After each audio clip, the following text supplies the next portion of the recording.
இன்றைய இதமான காலை தென்றலில் அனைத்து அன்பு உள்ளங்களுக்கும் என் இனிய காலை வணக்கம். இன்று ஒரு குறள், அதிகாரம் 32, இன்னா செய்யாமை, துன்பம் செய்யாமை. குறள் எண் 318. தன்னுயிர்க்கு இன்னாமை தானறிவான் என்கொலோ மண்ணுயிர்க்கு இன்னா செயல். தெய்வப்புலவர் திருவள்ளுவர், பிறர் செய்யும் இன்னாதன தன்னுயிர்க்கு இன்னாவாம் தன்மையை அனுபவித்து அறிகின்றவன் நிலைவேறுடைய பிற உயிர்கட்கு தான் அவற்றை செய்தல் என்ன காரணத்தான் என்கிறார்.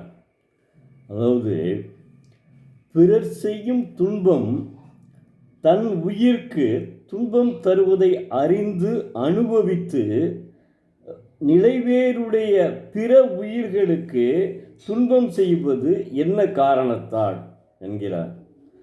அதாவது அவர் என்ன சொல்ல வருகிறார் பாருங்க. அதாவது, பிற உயிர்களையும் தன்னுயிர் போல நினைக்கின்றவனே அறம் சார்ந்தவன் என்கிறார். பிறருடைய துன்பத்தை தெரிந்தவன், அனுபவித்து தெரிந்தவன், ஏன் இவன் பிறருக்கு மண்ணிலே நம்முடைய நிலைவேறுடைய மனிதர்களுக்கு ஏன் அவன் துன்பம் செய்ய வேண்டும் என்கிறார். அதாவது ஒவ்வொன்றா சொல்லி வருகிறார் பாருங்கள். நீங்கள் அநேகமாக 9 குறளையுமே கிட்டத்தட்ட 318 குறள்கள்லாம் 10 குறள்களில் 8 குறள் படிச்சிட்டிங்க. 8 குறள்லையுமே ஒவ்வொன்றையும் சொல்லி வருகிறார் பாருங்கள்.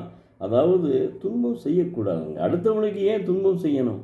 இதுவரையும் இறைவன் நம்மளை இந்த அளவுக்கு படைச்சிருக்கான்ல, அந்த அளவு இருக்கையில் ஏன் நீ அடுத்தவனுக்கு துன்பம் செய்கிற? அவர் துன்பம் செய்தால் கூட அவர் என்ன சொல்கிறார்? இயேசுநாதர் சொன்னார்ல, ஒரு கணத்தை காமிச்சால் மறுகணத்தை திருப்பி கூட அறைவதற்கு. ஒரு கணத்தை அரைஞ்சிட்டான்னா மறுகணத்தை திருப்பி கூட அறைவதற்கு அது இப்போ இந்த நவீன உலகத்துக்கு அது சாத்தியமாகாது. அதனால்தான் 2000 ஆண்டுகளுக்கு முன்பு எளிமைப்படுத்தி, எல்லாவற்றையுமே எளிமைப்படுத்தி தெய்வப்புலவர் சொல்லுகிறார். ஒருத்தன் இன்னா செய்தான்னா அவனுக்கு துன்பம் செய்யாத, அவனுக்கு நல்லது செஞ்சினா இனிமையை செஞ்சீங்கன்னா அவன் அப்படியே உன்னை கண்டுக்கிறவே மாட்டான், அப்படியே விட்டுருவான் அப்படின்னு சொல்கிறார். அது மாதிரி இதையும் சொல்கிறார் பாருங்கள். துன்பம் ஒவ்வொன்றா சொல்லிகிட்டே வராது. அதனால் மாணவ செல்வங்களே, நான் எல்லாத்துக்கும் இந்த குறளை பரப்பவில்லை. காரணம், அவர்களெல்லாம் இந்த மாதிரி இருப்பார்கள் என்று எனக்கு தெரியாது. இப்போ நான் இதை காலையில் எந்திரிச்ச உடனே முதல்ல இதை முடித்து வச்சுருவேன் எழுதிட்டு. அதுக்கப்புறம் நான் உங்களுக்கு தெரிவிக்கிறேன். மாணவ செல்வங்கள் தான் வருங்கால தூண்கள், தமிழகத்தினுடைய தூண்கள்.